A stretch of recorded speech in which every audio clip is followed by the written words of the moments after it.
Ferrisson entreprend aujourd'hui la présentation d'un document qui est vraiment nouveau dans sa démarche. Habituellement, Ferrisson faisait le tour de l'histoire des mouvements populaires et syndicaux à travers ses militants. Aujourd'hui, il veut essayer d'adopter une perspective un peu plus large. Dans ce sens-là, il veut essayer de démystifier un certain nombre de préjugés qu'il y a sur notre histoire nationale. Denis Vaugeois, par exemple, dans ses derniers entretiens, parlait du fameux concept malheureux de la grande noirceur pour traduire des grands pans de notre histoire nationale, qui est évidemment une grossière erreur d'interprétation de ce qui s'est passé au Québec. Les intellectuels nationalistes ont fait partir notre histoire à la Révolution tranquille comme s'il n'y avait rien eu avant. Au contraire, dès le 19e siècle, on parle par exemple aux patriotes, mais aussi au mouvement syndical, surtout international, qui ont posé les bases de ce qui est devenu la social-démocratie, un modèle perfectible, mais quand même bien réel. Il y a également, dans les campagnes, il y a eu énormément de choses qui se sont faites.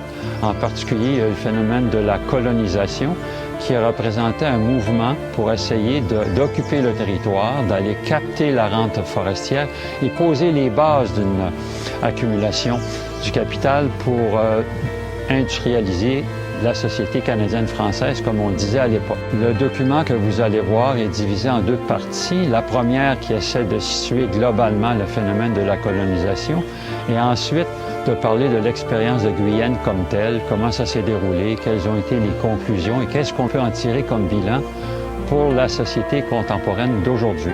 Pour traduire cette histoire-là, nous avons demandé à Robert Laplante, qui a fait un doctorat en sociologie économique justement sur Guyenne et qui a publié un travail qui fait autorité en la matière. Robert Laplante, c'est entre autres le directeur de l'Action nationale, une revue centenaire. Il fait les pages éditoriales. Ses éditoriaux sont percutants, bien écrits et très proches de l'actualité. Il est également le fondateur des Cahiers de lecture, une revue qui fait la recension à chaque année des essais qui sont publiés au Québec. Tous ceux qui lisent la revue constatent l'abondance de la matière, mais aussi la qualité. Enfin, il est directeur de l'Institut de recherche en économie contemporaine, qui vise à réfléchir sur l'économie au Québec en vue de la défense du bien commun, mais également d'améliorer le modèle québécois. Alors, nous sommes rendus à l'étape maintenant du document comme tel. Nous espérons que vous aurez du plaisir à le regarder, car il traduit une période vraiment méconnue de notre histoire et c'est vraiment passionnant. Alors, bonne écoute. Bonjour Robert. Bonjour. Alors écoute, c'est un sujet complexe, vaste, avec beaucoup de détails. On va essayer de s'en tenir aux grandes lignes. Et pour comprendre l'expérience de Guyenne, il faut effectivement donner une idée un peu de la trame historique du phénomène de la colonisation. Par la suite, on va rentrer directement dans l'expérience comme telle, où il y a beaucoup à dire, mais on va essayer de donner les grandes lignes. Et à la fin, peut-être essayer de voir un peu quel éclairage ça donne, quelles leçons on peut en tirer pour aujourd'hui, pour le Québec d'aujourd'hui. Alors, commençons par la trame historique, la colonisation, le phénomène de la colonisation qui remonte quand même très loin avec le curé Labelle à la fin du 19e, mais il y a plusieurs phases, un phénomène assez complexe, pour donner la trame. Après ça, on regardera un peu le phénomène des chantiers coopératifs, parce que pour comprendre Guyenne, il faut voir qu'il y a toutes des expériences de chantiers coopératifs dont on a tiré des leçons, puis on est allé beaucoup plus loin. Alors, on commence sur la trame de la colonisation.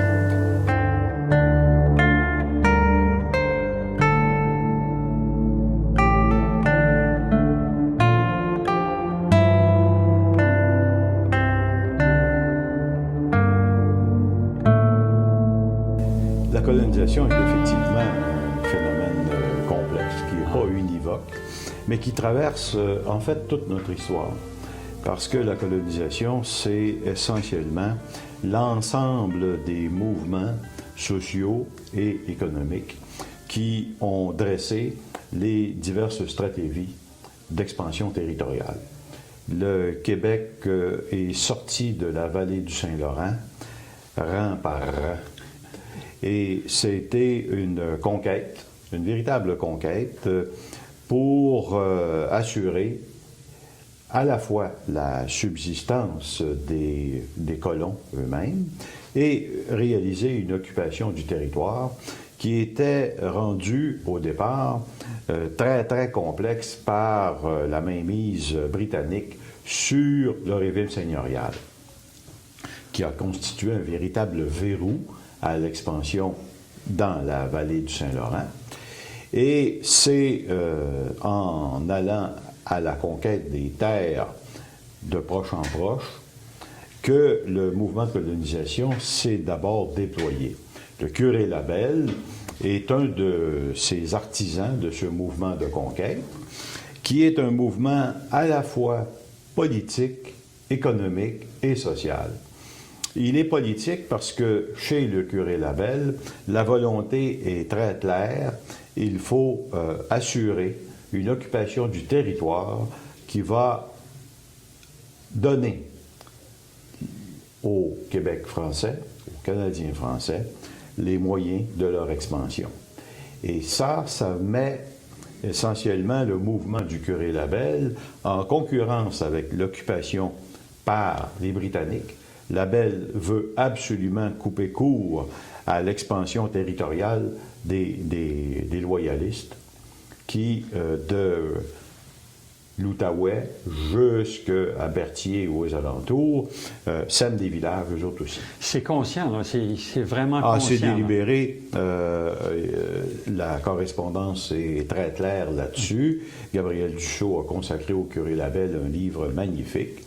Et Labelle, donc, veut offrir une voie d'émancipation. Et c'est très clair pour lui, la colonisation n'est pas un phénomène défensif, c'est un phénomène offensif. Et il veut que les Canadiens français maîtrisent le territoire et maîtrisent l'économie. Et pour ce faire, il va, Labelle, travailler à combattre à la fois, bien sûr, la démographie, hein, en essayant de canaliser les surplus démographiques vers des milieux ruraux, surplus démographiques ruraux pour l'essentiel, vers les terres de colonisation, mais combat aussi politique, parce qu'il va affronter, comme les colons, la puissance terrible des lumber barons, des entreprises qui contrôlent la forêt.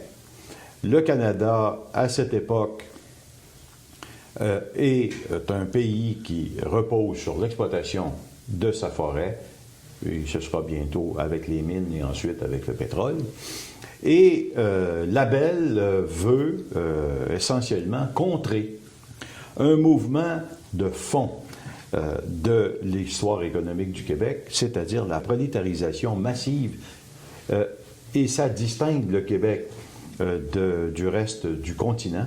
La prolétarisation des Canadiens français, c'est d'abord faite en campagne, et non pas dans les villes. Mm-hmm. Et c'est parce que les compagnies contrôlaient les ressources forestières que les agriculteurs qui n'avaient d'accès au numéraire que par la vente de leur force de travail aux compagnies et aux chantiers, que leur possibilité d'expansion territoriale pouvait se faire. Essentiellement, il y a donc eu une concurrence entre les colons et les compagnies forestières pour l'appropriation de la rente forestière, c'est-à-dire de la richesse produite par l'exploitation des forêts. Les colons étaient condamnés à une économie de subsistance dont ils ne pouvaient s'arracher qu'en faisant l'hiver les opérations de chantier, pour lesquelles ils étaient misérablement payés. Ben oui. Et, pire encore, les colons qui défrichaient leurs terres n'avaient pas accès à la forêt commerciale sur les lots mêmes qu'ils tentaient de mettre en culture. Ça aurait été un des grands combats du curé Labelle que de sortir les compagnies forestières des lots de colonisation. C'est une chose qui peut sembler aberrante, mais les compagnies forestières avaient le droit de collecte et de cueillette de la forêt commerciale sur les lots privés jusqu'à 3 ans après l'émission des billets de location. par l'État du Québec, par la province de Québec. Alors, le grand combat de Labelle, ça va être de fournir d'abord une base d'accumulation aux colons en levant cet obstacle. Il va y réussir, très tardivement, mais il va quand même y réussir. Et Labelle veut développer, à partir de l'occupation du territoire, une économie complète. Labelle est convaincu que l'agriculture constitue le socle du peuplement, mais n'en constitue pas le seul horizon. Il a été, évidemment, l'histoire l'a retenu, le père du chemin de fer du Nord. Il a manifesté beaucoup d'intérêt pour l'industrialisation. Il est à l'origine de l'industrialisation des Basses-Laurentides. Il voyait que les Canadiens français pouvaient développer des usines, pouvaient contrôler l'économie, et ils pouvaient le faire en exerçant une stratégie qui contournait l'emprise britannique. Alors, on oublie ça, mais Labelle a fait des missions pour lever du capital, en Belgique en particulier, et pour inviter des capitaux étrangers à soutenir les initiatives canadiennes-françaises. On est loin de la vision réactionnaire qu'on donne. Oui, mais elle a existé aussi. C'est-à-dire que devant la tragédie que représentait l'exode aux États-Unis, il y a eu beaucoup de réactions idéologiques vantant la vocation agricole des Canadiens français, etc., avec à peu près pas de résultats, de fait, puisque malgré tous les beaux discours, il y a près du tiers de la population qui est parti, qui est une saignée incroyable. Et on peut comprendre que cette saignée-là semait la frayeur dans la société canadienne-française. Ça représentait un risque réel de fin de la société, de l'incapacité d'en assumer la pérennité. Alors, il y a eu donc un courant rhétorique vantant la vocation agricole, qui a beaucoup occulté la réalité de la colonisation. Et évidemment, le moindrement qu'on observe ce qui s'est passé sur le terrain, la vie de colon était tellement difficile qu'on a peine à imaginer que des fleurs de rhétorique auraient suffi à motiver ces gens-là. Hein? Les colons ont travaillé avec acharnement parce qu'ils avaient l'espérance de mettre la main sur des moyens de se donner de la prospérité. Et pas seulement de la prospérité agricole, mais de se donner des conditions de vie.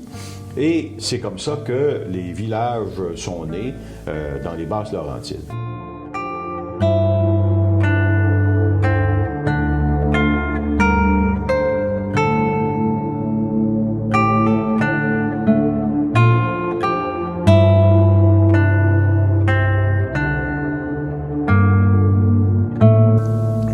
Deuxième grande vague de colonisation, elle se déroule en Abitibi.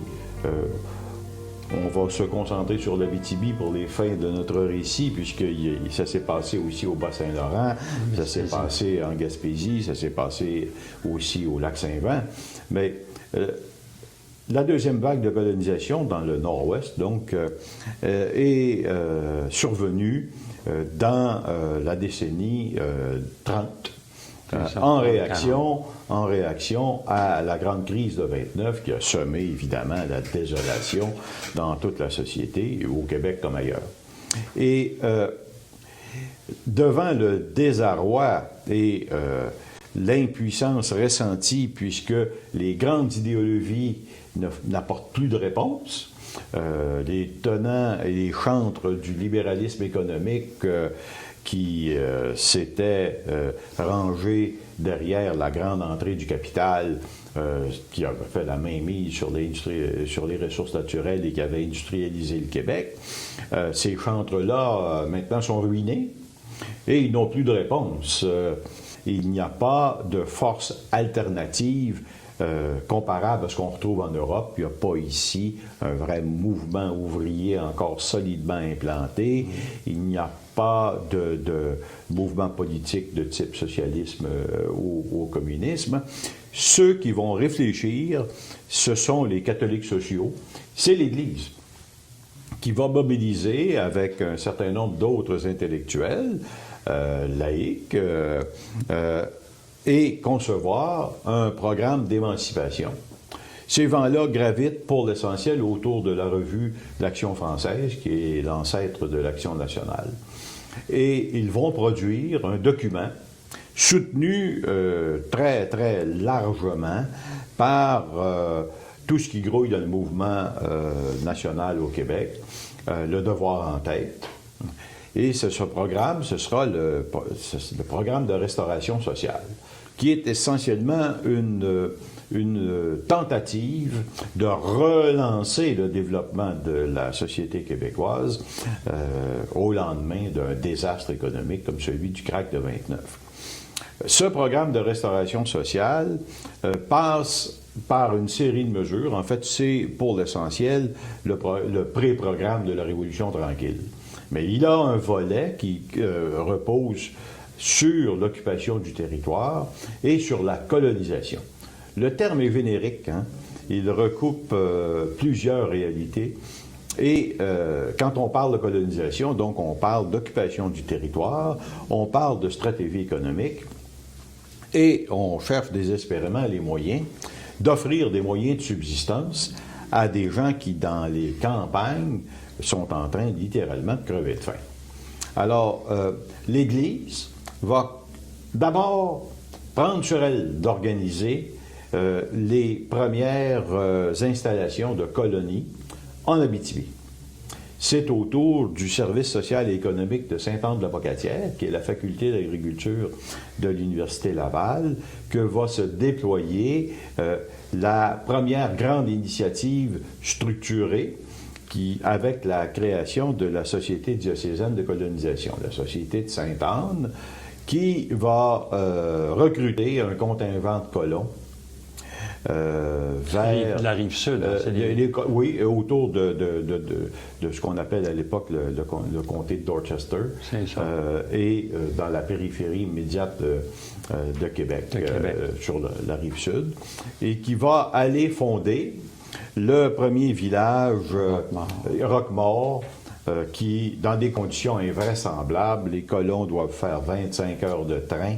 Ils arrivent à La Sarre, ils doivent mettre leur barda sur des bacs pour traverser le lac Abitibi dans des conditions effroyables pour arriver en pleine forêt et défricher les premières terres. Cette deuxième vague, l'Église est bien consciente qu'elle ne peut la conduire toute seule.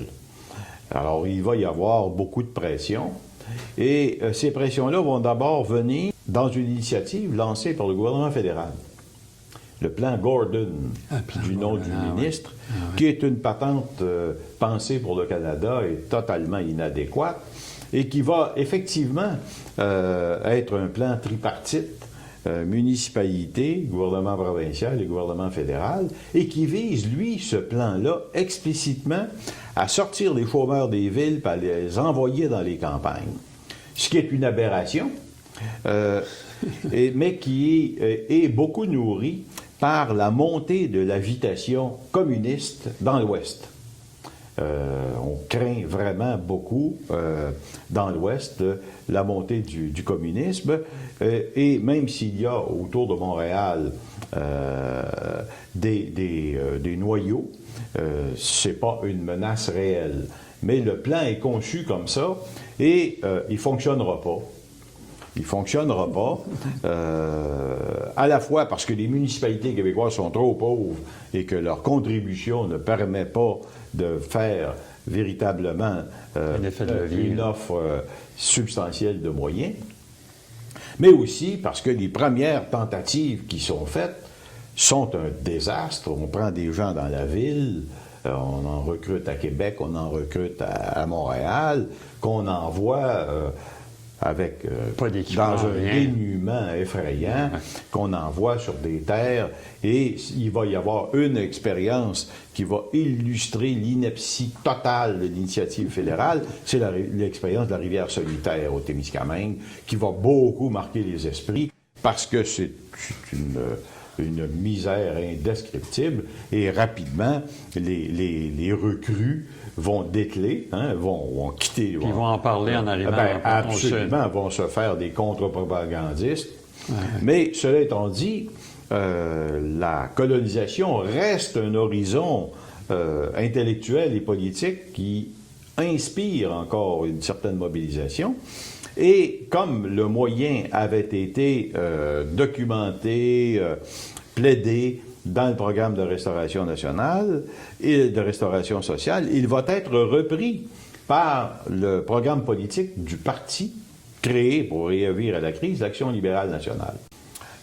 Et il va y avoir un deuxième plan de colonisation qui, lui, va être lancé par le gouvernement provincial et qui va travailler en collaboration avec les sociétés diocésaines de colonisation à lancer la création de paroisses de colonies en Abitibi notamment. Ça va être accueilli avec stupéfaction.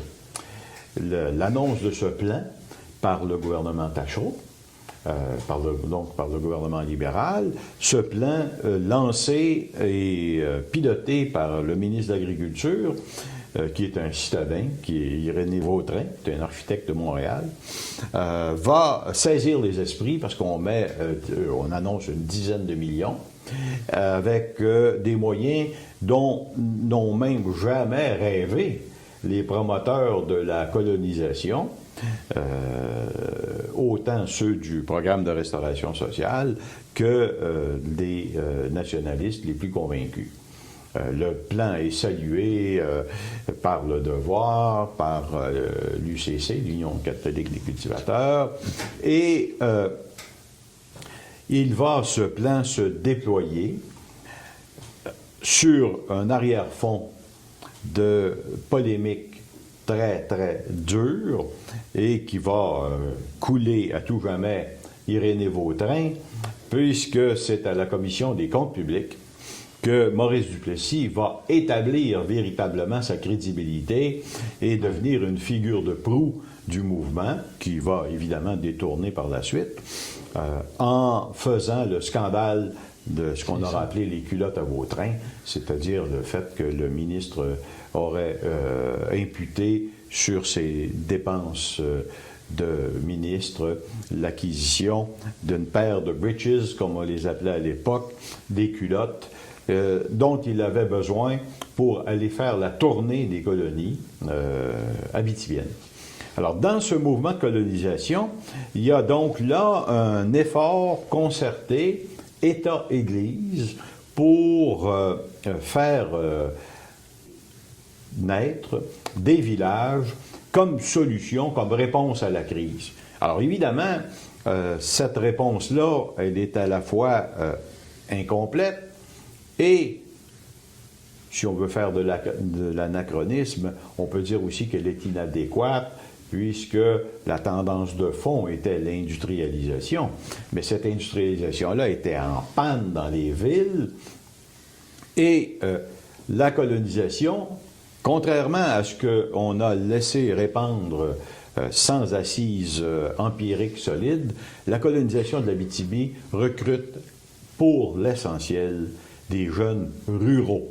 Ce n'est pas vrai qu'on a pris des chômeurs des villes. Ça, c'est l'histoire telle que le Canada l'a fabriquée ou a essayé de la fabriquer. Alors, ce sont des ruraux qui se retrouvent là. Ils sont moins incompétents que les cohortes de colons recrutés dans le plan Gordon, mais ils sont tout aussi démunis par ailleurs.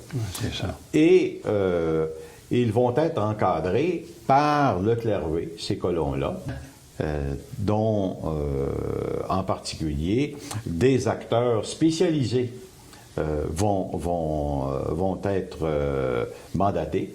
Ce sont les missionnaires colonisateurs. ils avaient déjà fait, ces missionnaires colonisateurs, de l'accompagnement des colons dans la toute première vague de colonisation de l'Abitibi avec l'ouverture du transcontinental dans les années 20, mais c'était resté presque sans suite. Et dans la deuxième vague de colonisation de l'Abitibi, on va leur confier un rôle plus grand et leur action sera plus programmatique, elle sera structurée dans le cadre des programmes que développe l'Église et l'État. Mais ces colons arrivent dans une réalité, encore une fois, qui est celle de la domination économique outrancière des extracteurs de ressources naturelles. L'Abitibi est, dès le départ, sous la coupe des compagnies minières, puisque le long de la faille Cadillac, on découvre des gisements faramineux. Et ça va donner lieu à la création de Rouen. De Val-d'Or. Absolument, la fonderie Horn en 1926 à Rouen. Et les colons qui se déploient le long du transcontinental, eux vont se heurter, alors même s'ils sont encore dans une économie de subsistance et qu'ils essaient de se donner une base d'accumulation en allant travailler au chantier, vont se heurter à la puissance des compagnies forestières. Qui dominent l'autre ressource structurante de l'économie de cette région naissante, donc les forêts. C'est le règne de la Canadian International Paper, la CIP, la BTB Power, toutes ces compagnies-là vont contrôler la seule base d'accumulation à laquelle pourraient avoir accès les ruraux qui s'installent dans l'agriculture. On estime à ce moment-là, de façon, aujourd'hui on dirait trop optimiste, ou même irréaliste, le potentiel agricole.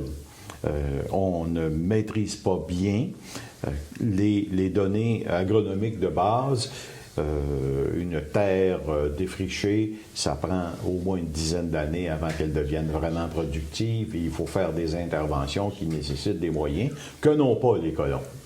Alors, les colonies naissantes vont être dans une grande pénurie de moyens et très rapidement, on va voir que plusieurs d'entre elles sont morts-nées. Mais les tenants de la colonisation plus émancipatrice, celle qui n'est pas juste de la débrouille, soit dit en passant, dans ce cas-ci, la débrouille, il ne faut pas la mépriser, ça demandait un courage infini pour aller faire ça. Tout à fait. Ce sera à Sainte-Anne-de-Roquemaure qu'on va les retrouver. Roquemaure, donc fondée d'abord par la Société diocésaine Sainte-Anne, c'est le lieu où va s'incuber et se théoriser progressivement la doctrine colonisatrice comme doctrine d'émancipation nationale. Dès 1936, avant la création de la première coopérative de consommation, la familiale à Montréal, sur la rue Boucher, avant ça, la première coop va naître à Roquemaure.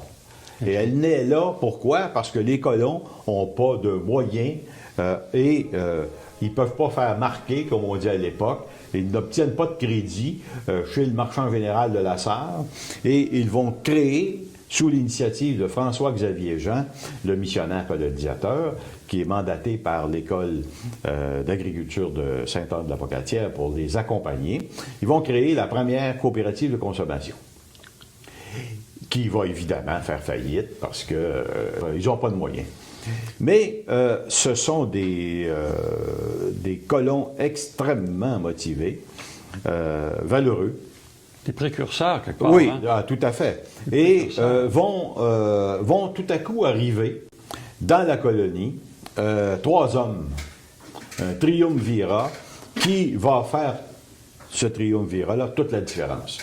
Le premier arrivé, c'est Joseph Laliberté, Joe Laliberté, qui est l'agronome colon. Donc, son mandat, c'est d'accompagner les colons pour faire de leur installation un succès agricole. Donc, ce n'est pas un nostalgique. Lui, c'est un homme formé, diplômé, qui est un partisan de l'agriculture raisonnée. Bon, alors, il est donc pas porteur d'une vision nostalgique du tout. Et c'est quelqu'un qui partage la vie des colons. Okay? Le deuxième homme à arriver, c'est Odilon Boutin. Odilon Boutin, c'est un colon. Un colosse, un homme fort et très travaillant. Le troisième à arriver, après justement la défaillance des premiers curés qui se sont épuisés, découragés devant l'ampleur de la tâche de monter une paroisse à Roquemaure, c'est Émile Couture. Alors Émile Couture, ça c'est le curé qui va prendre en charge et donner l'impulsion et qui va créer une synergie entre ces trois hommes, entre Boutin, Joe Laliberté et lui-même.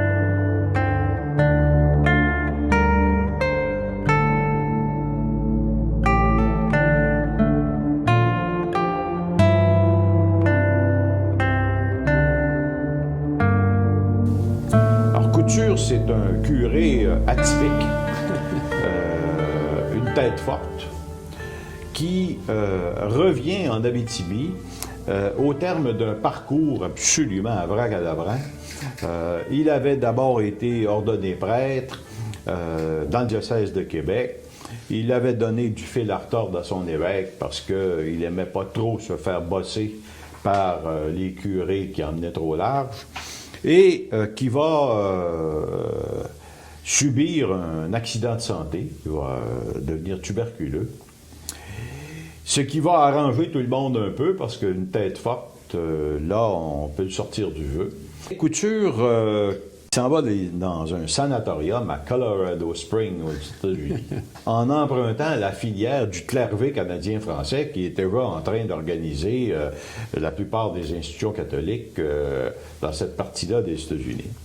Alors, il va recouvrer la santé assez rapidement.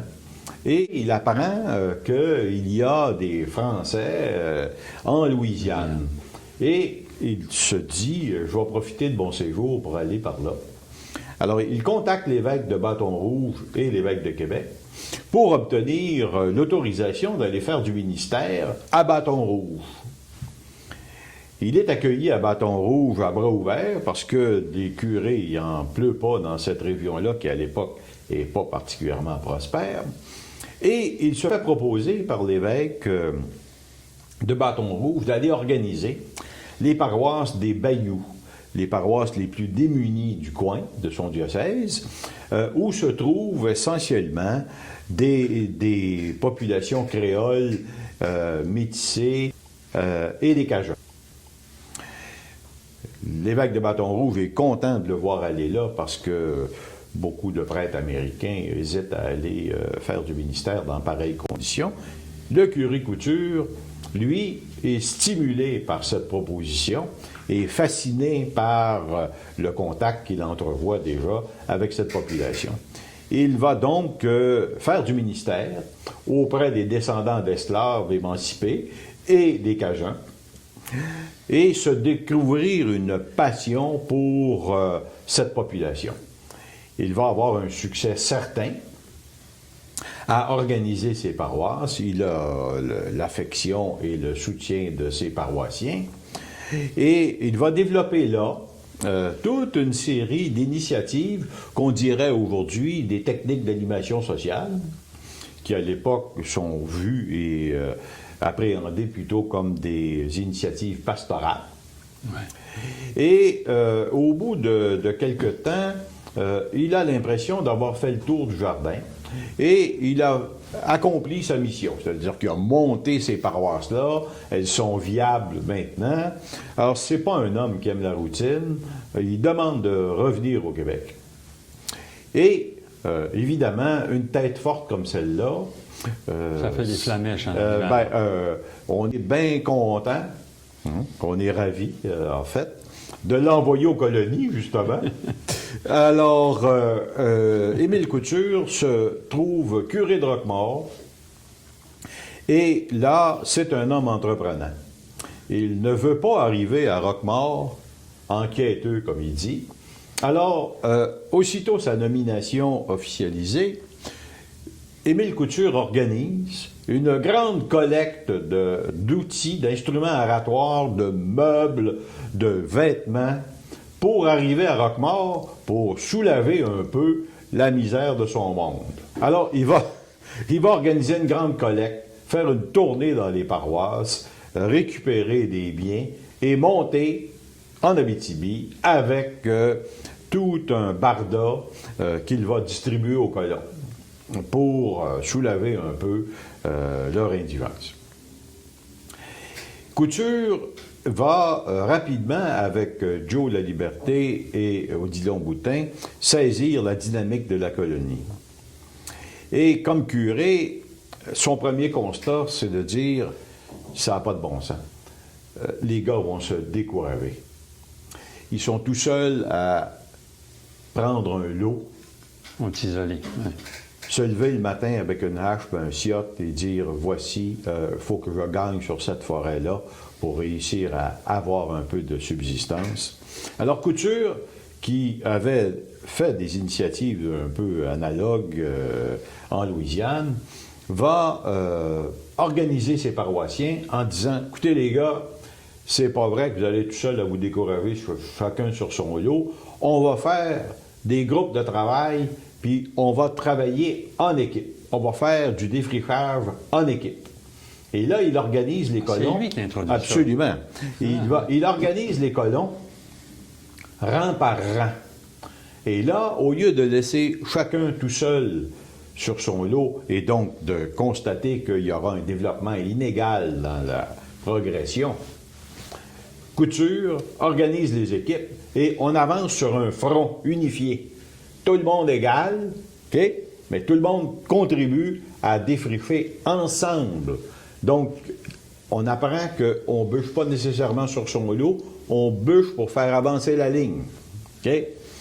Et ça, c'est ce travail en équipe-là, il est soutenu et encadré par Joe Laliberté et par un homme exceptionnel, Odilon Boutin. Ça marche.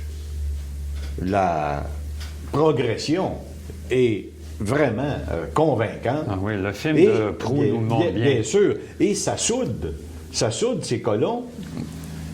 Ça crée du lien social fort, une solidarité forte.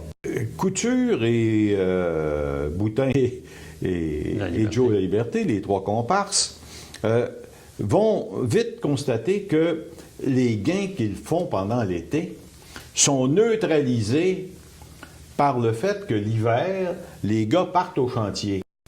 Et donc, les équipes se défont et ils se retrouvent éparpillés dans des chantiers où ils sont exploités comme des bêtes de somme. Les premiers chantiers auxquels Couture porte attention, c'est pour accompagner ces bûcherons, ces colons, pour qu'on leur accorde un traitement juste et équitable sur les gages, hein, sur les salaires. Les salaires. Écoutez, les bûcherons travaillent tout l'hiver et ils ne sont payés que l'automne suivant. Ça veut dire qu'ils financent les frais d'inventaire de la compagnie, qui ne paye son monde que quand son bois est vendu. C'est épouvantable. Et ça chicote Couture, comme le chicote le fait que les cantons sont ouverts à la colonisation après avoir été pillés, c'est-à-dire dépouillés du bois qui a de la valeur sur lequel les colons pourraient accumuler, faire un peu de recettes.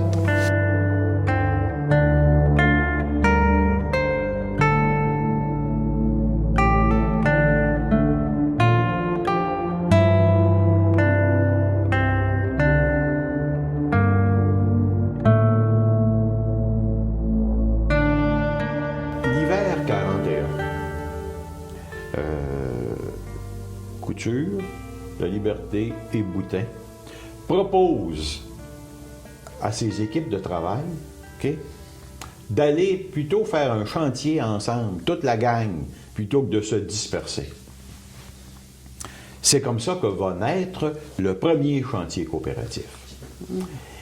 Les compagnies forestières, à ce moment-là, procédaient par sous-traitance, confiaient à des jobbers des parcelles de territoire, et ces jobbers-là recrutaient les hommes.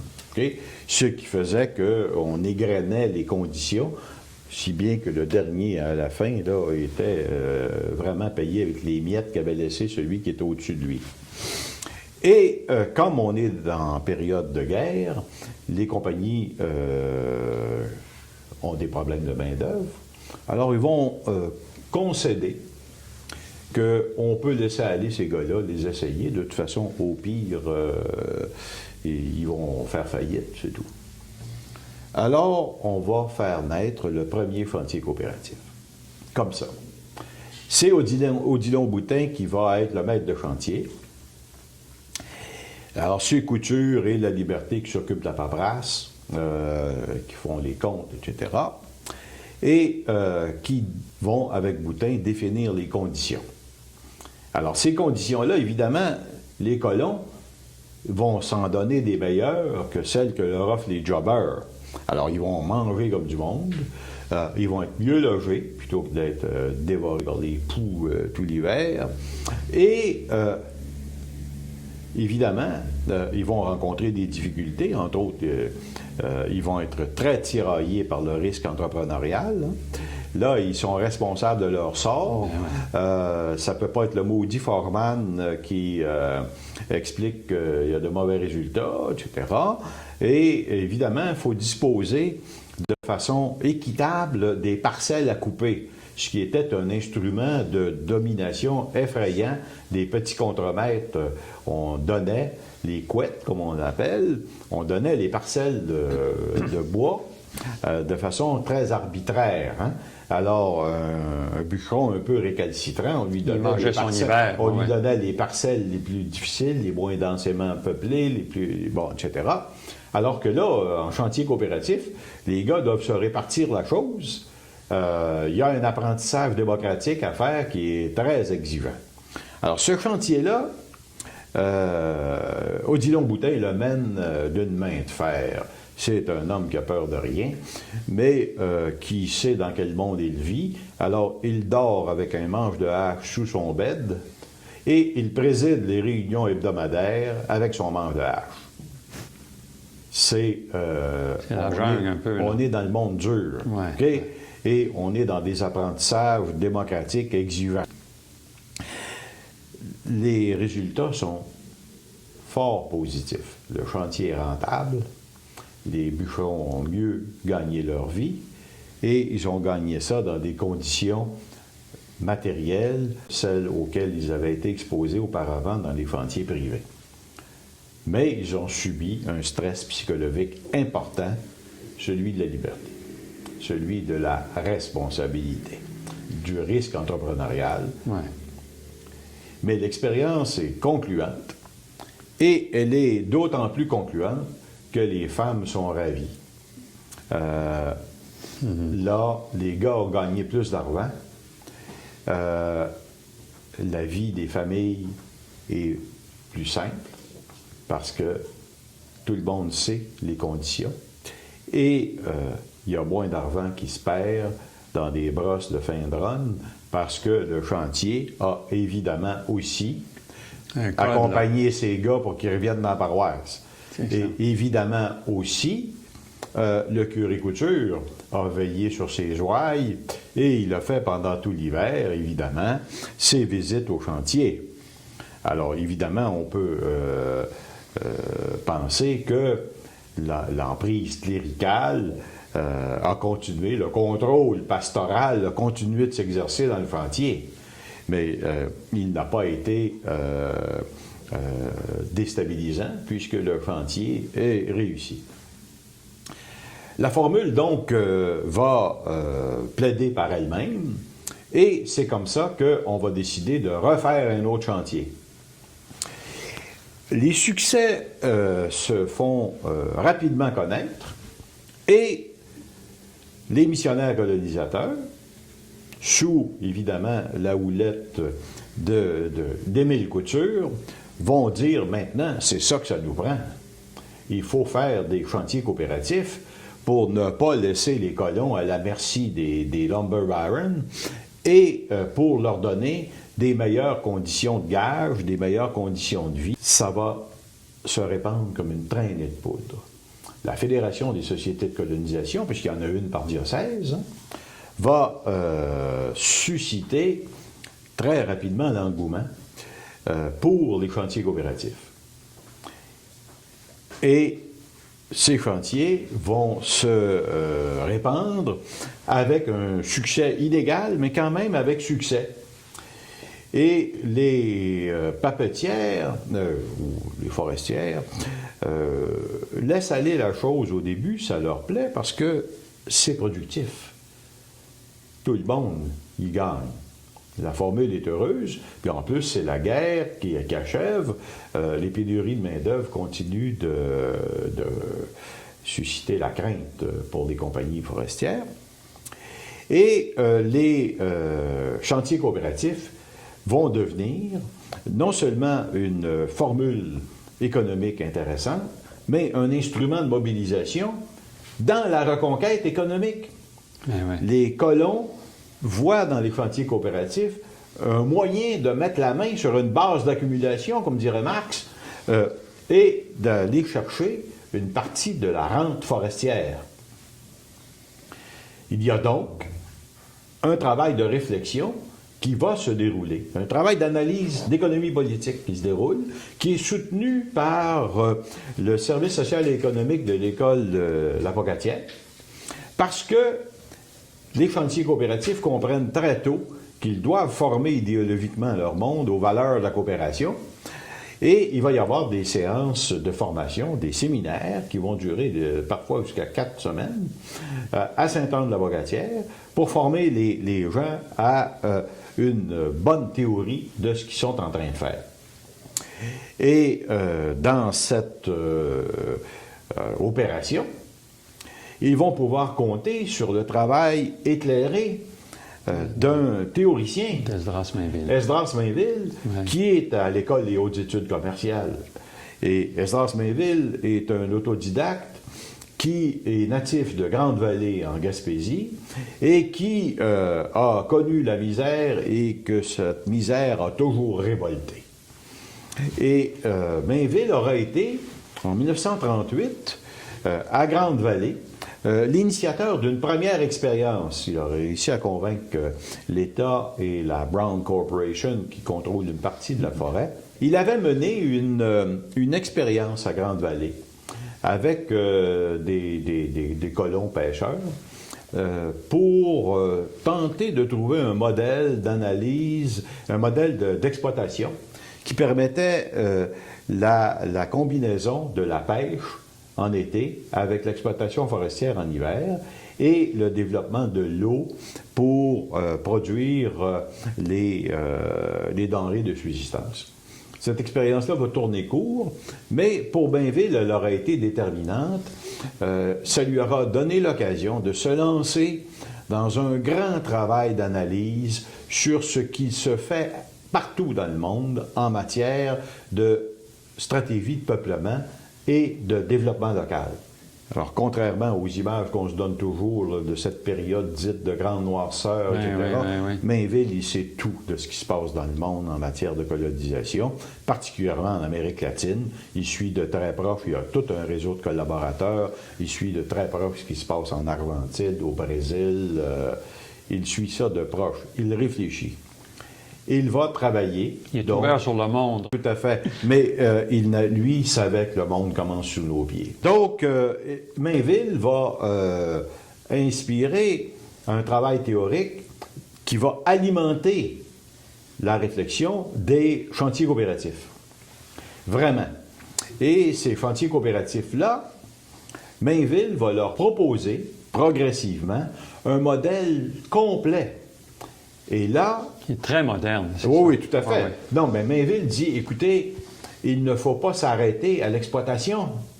Il faut que la formule coopérative se déploie sur toute la chaîne de valeur. Dont la transformation. Absolument. Et Mainville va écrire de nombreux textes pour dire aux coopérateurs forestiers, il faut viser à avoir des usines papetières, à devenir propriétaire de ça.